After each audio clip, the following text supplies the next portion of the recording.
What is up, guys? We have a treat for you today. Luckily enough for me, my boy Swizz took down a rare battle with the red Garou deck and was nice enough to let me profile it for you guys. He bleeding out the deck, so I definitely want to give it a show, and showed some success with it at the rare battle, taking home the winner Saitama. Um, Unfortunately, wasn't able to get him on camera due to scheduling constraints, so he gave me the deck to profile for you before I hand it back to him. I want to originally show off these AP. I think they're probably the best AP I've seen. Just a textured card with the white, black, and blue. I think it's a very clean and flavorful IP for the deck. AP, not IP. Going into deck profile, the 0-1 Garou, it's a 2K active trigger. So unfortunately it's not a get, but just being a bigger body earlier game and the fact that it could be an active trigger in order for you to like chump block guys later on in the game too and keep your big bodies is pretty strong. Next up, the 2-1 color trigger Garou. This is really good because it on play it mills 2 cards, keeping you closer to your 5, 10, and 15 payoffs for scaling up your Garou effects. And the fact that it's a 3K is just really good early game. This is what you want to start your games with and get early aggression in. So like if you could set up your energy in the point where you're playing this in the back and then pushing it forward, just to get some chip damage in. It's also great to hit off life.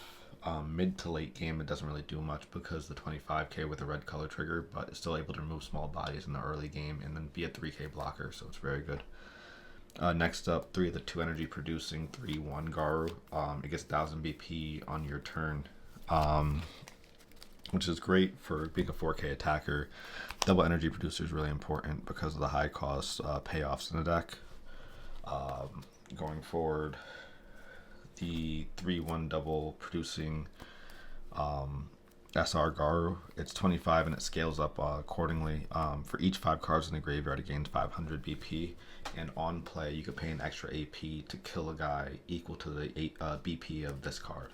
So when you have 15 cards in graves, it kills 4Ks. When you have 10, it kills 35s. And when you have 5, it kills 3Ks. So it's a good attacker, double energy producer. It's a name, and it sometimes clears stuff. So very good on all those effects. Then we have the Nullify Impact 4-1 Garou. On attack, it will mill a card, so it helps you facilitate the cards in graves to scale up your Garus. The Nullify Impact is great, and the 4K is great. This is usually the primary target for the special trigger that you'll see later on, just so I can have some type of defenses against impact decks in the later game. Give myself some space.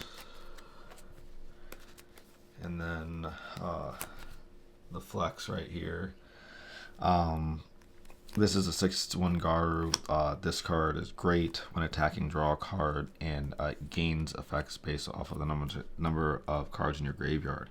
At 15, you are able to attack, and if your opponent doesn't block, it restands. So it also has impact.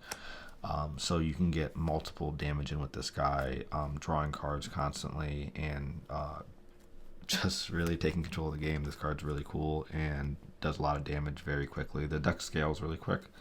It's like a higher end of mid-range deck, but it doesn't feel very bad in terms of the energy constraints. It's just the 15 cards in grave. Once you get that online, you're going pretty well. For the non-Garou stuff, for the 0-1, that you have the option to mill the top card of your deck, or scry the top card of your deck. And it's just a good 0 energy starter. I believe it's like the pilot to Boros. I haven't watched the One Punch Man anime, but that one, I think that's what I was told. And then 4 of the draw discard 0 drop in the Boros name. It's an active trigger as well, so that's great, and just helps you fill the 15 cards in grave. For the 1-drops, I have a split between the bounce 1-drop and then the Monster Association 1-drop. I think he said he wanted to increase this to 2, but both of these are very good in terms of just helping your curve out. Also, this card is pretty cool in the early games for getting cards in the graveyard. You take a life and then you draw 2, discard 1.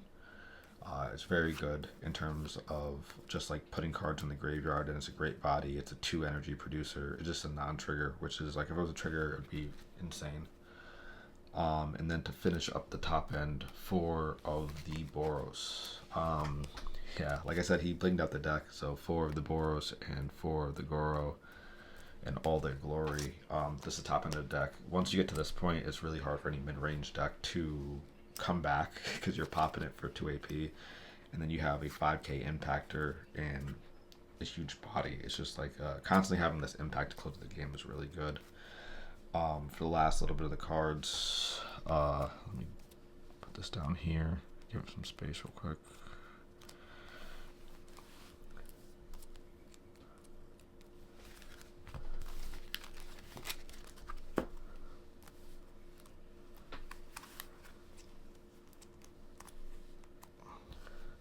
Yeah, last little bit of the cards. 2 Monster Association. The ability to buy back the the Boros and the Mill helps you facilitate the other cards.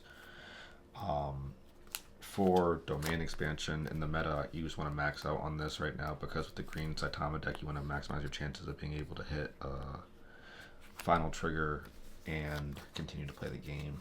And then to wrap it up, for special trigger, the only thing about this, the special trigger, it gives you the ability to play around triggers. So if I have a Garou on the board and I swing into the life after I've used a special trigger, it's protected from special triggers. If they were to target that discard the special trigger, it bounces that special trigger back to the opponent's hand instead. So it sticks, it gets out of that turn, but it allows you to get in guaranteed damage before they respond to it with the special trigger. So the game keeps on giving ways for triggers to be invalidated, which I think is a good thing, and I think it's pretty interesting. I really like this deck. In testing, Swizz has been like consistently beating me with it. Being able to close out the game with the impacts late game is really hard to respond to. And he's been doing really well with it, and I wanted to give him a chance to show it off to you and everyone. So thank you to him, and appreciate it.